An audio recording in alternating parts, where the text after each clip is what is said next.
हाँ जी साहब, welcome to my car helpline. कैसे हैं आप लोग? देखिए, आज का जो सवाल है वो बड़ा क्रिटिकल है। बजट 2025 राउंड द कॉर्नर है और लोगों के मन में एक सवाल है, एक अम्यूजमेंट होगी, क्या इस बजट 2025 के बाद कार सस्ती होंगी? क्योंकि वर्तमान में जो टैक्सेस है they are just too high.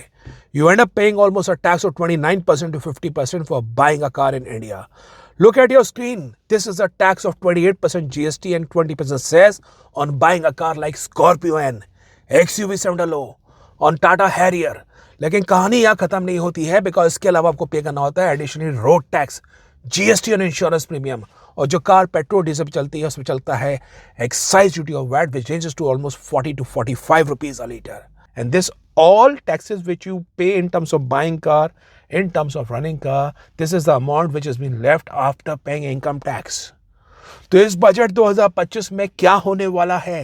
क्या कार कभी सस्ती होगी? साहब, जो पहला गवर्नमेंट को मेरे ख्याल से मैडम सीतारमण को करना चाहिए इस बजट में, अगर अनाउंस करते हैं तो बहुत अच्छी बात है, वो है हाइब्रिड कार्स पे जीएसटी की कमी करना। समाव हाइब्रिड कार्स पे वर्तमान में लगता है 43% GST and compensation cess, but electric car के मुकाबले अगर कंपैरिजन करें एज एन क्लीनर मोबिलिटी तो इलेक्ट्रिक कार लगता है केवल 5% जीएसटी और कोई कॉम्पनसेशन सेस नहीं लगता। साहब, हाइब्रिड कार्स क्या होती है? हाइब्रिड कार्स में स्मॉल बैटरी का सेटअप होता है और कार पेट्रोल पे चलती है।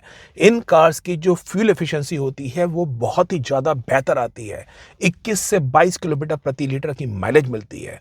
और इसी कारण है कि इन कार्स का, हाइब्रिड कार्स के बारे में कह रहा हूँ, इनका कार्बन फुटप्रिंट कम होता है, कार से पॉल्यूशन कम निकलता है।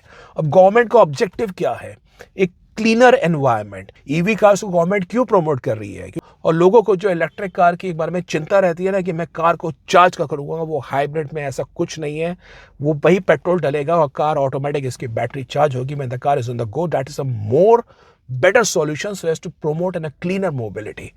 तो हाइब्रिड पे अगर सरकार थोड़ा सपोर्ट करे, आई थिंक मैन्युफैक्चरर्स भी ज़्यादा अच्छा स्केल अप करेंगे और कंपनीज को भी फायदा होगा, सरकार को भी फायदा होगा with the higher GST as against the EV, जहाँ पे वो 5% लेके आ रहे हैं। तो मेरा पहली चीज़ है, अगर मैडम सीतारमण इसमें करती हैं तो बाजार में हाइब्रिड कार की कीमत कम हो जाएगी और आने वाले समय में आपको हाइब्रिड में बहुत ज़्यादा तरक्की होती हुई दिखाई देगी। जो दूसरी चीज़ मेरे को मैडम सीतारमण को करनी चाहिए कि अगर वो हाइब्रिड कार्स पे जीएसटी कम करती हैं तो सरकार के राजस्व पे थोड़ा खतरा आएगा, तो वहाँ पे वो ईवी कार्स के अंदर जीएसटी को इंक्रीज कर दे from 5% to 12%। Now don't look at me in such a way, अगर आपको थोड़ा सा बुरा लग रहा है। बात ये है, ईवी का पर्पस क्या है? देखिए, हम सबका पर्पस यही है कि क्लीनर मोबिलिटी बाजार के अंदर आए। अब ईवी कार किससे चार्ज होती है? It's been charge on electricity, और इलेक्ट्रिसिटी कहाँ से प्रोड्यूस होती है? From almost 75 to 78% from the fossil fuel. अब कान को ऐसे पकड़े हैं, which is again detrimental to the environment.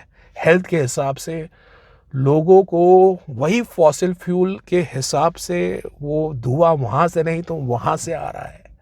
और ये इलेक्ट्रिक कार जितना गोग्रीन लगती है, इसकी जो बैटरी, ये इतनी लंबी चौड़ी बैटरी बनती है, इसमें जो मटेरियल इस्तेमाल होता है वो माइनिंग से निकलता है, निकल, कोबाल्ट, बहुत सारे मटेरियल्स निकलते हैं। अगेन माइनिंग से पॉल्यूशन निकलता है। जो तीसरा फैक्टर मैडम फिनेंस में सोचना चाहिए, दैट जो ये रूल है ना, 4 मीटर से छोटी गाड़ी और 4 मीटर से बड़ी गाड़ी, अगर 4 मीटर से गाड़ी बड़ी है, इंजन कितना ही छोटा है, उस पर टैक्स लगाएंगे as per the slabs which are higher compensation cess, यानी 43% से 50% के बीच में। और कार अगर 4 मीटर से छोटी है, उस पर इंजन भी छोटा है, तो उस पर टैक्स हम कम लगाएंगे। ये जो कॉन्सेप्ट है ना, 4 मीटर से छोटा, इसको मैन्युफैक्चरर्स ने पूरा मॉडिफाई कर दिया है।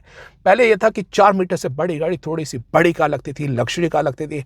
अब तो कंपनीज ने कार वाइडर बना दी है, ऊंची बना दी है, लेकिन कंज्यूमर्स को उस टैक्स के दायरे में रखने के कार की जो लंबाई है वो 4 मीटर छोटी रखी है। तो उसका नुकसान क्या हो रहा है?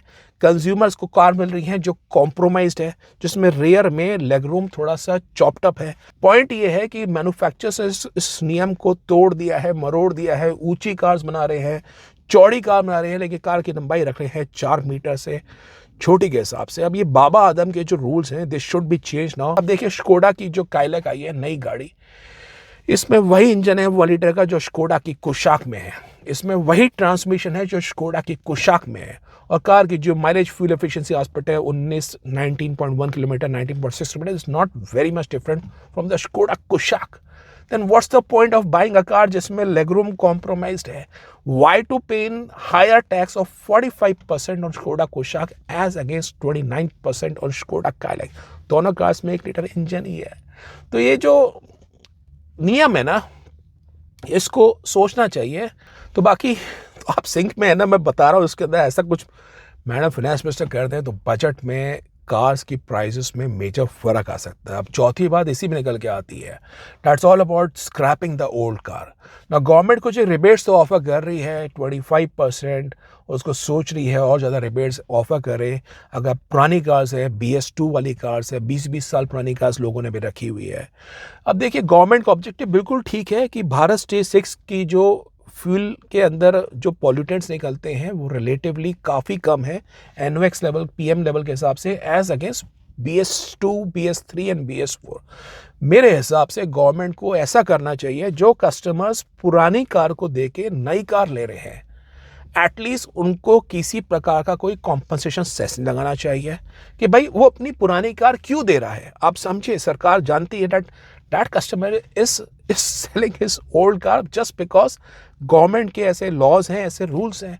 तो कॉम्पनसेशन इसको हटाइए. स्टेट गवर्नमेंट को भी सपोर्ट करना चाहिए कि मेरे पास ये व्यक्ति ने पुरानी कार अपनी स्क्रैप करी और नई कार इसलिए लेके आ रहा है, तो उसमें मैं किसी प्रकार का रोड टैक्स या 50% में रोड टैक्स का वेवर दूँ.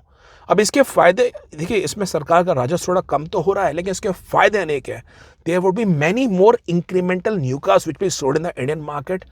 न्यू कार का मार्केट बहुत ज़बरदस्त से बढ़ जाएगा. ऑटो सेक्टर को ज़बरदस्त फायदा होगा, सरकार का राजस्व बढ़ेगा, क्योंकि जो इंक्रीमेंटल वॉल्यूम आएगा इन terms of additional cars which R B sold in the market, that would be lot more. तो वो फ़ायदा सरकार को होगा, और हमारा जो एक ये एनवायरनमेंट का इशू है वो भी काफ़ी हद तक सॉल्व हो जाएगा in terms of scrapping the old BS2, BS3 cars.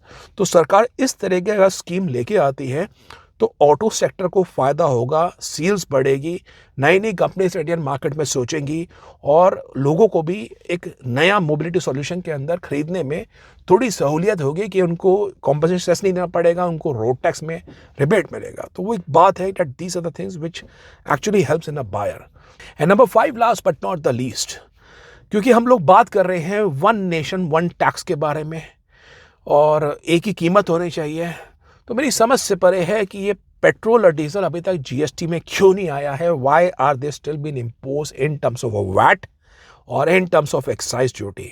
और यही कारण है कि पेट्रोल जहाँ दिल्ली में 94 रुपीज़ पर लीटर चल रहा है, मुंबई में 102 रुपये के आसपास है, और जयपुर में 104 के आसपास है, क्योंकि हर शहर का अपना एक वैट है. को फिर रैशनलाइज सरकार करे, GST में लेके आए, तो एक बहुत ही बढ़िया होगा. सरकार रोड्स अच्छी बना रही है, बहुत अच्छी बात है, लेकिन जितना भी समझना चाहिए, जो ये लोग पैसा दे रहे हैं टैक्सेस के रूप में in terms of buying car, in terms of GST on insurance, in terms of ये excise duty and VAT on petrol, वो पैसा दे रहे हैं after paying the income tax. तो थोड़ा इसमें रैशनलाइजेशन करे तो ज़्यादा अच्छा होगा, ज़्यादा बेहतर ग्रोथ होगी. लोगों, अगर ट्रांसपोर्टेशन सस्ता होगा तो सब्जियां भी सस्ती होंगी, और हर चीज़ की महंगाई में थोड़ा सा फ़र्क भी आएगा. तो उससे लोगों की परचेसिंग पावर बढ़ेगी and they can have a more disposable income, और शायद उसका एक बेहतर प्रोडक्टिव यूज़ कर सके.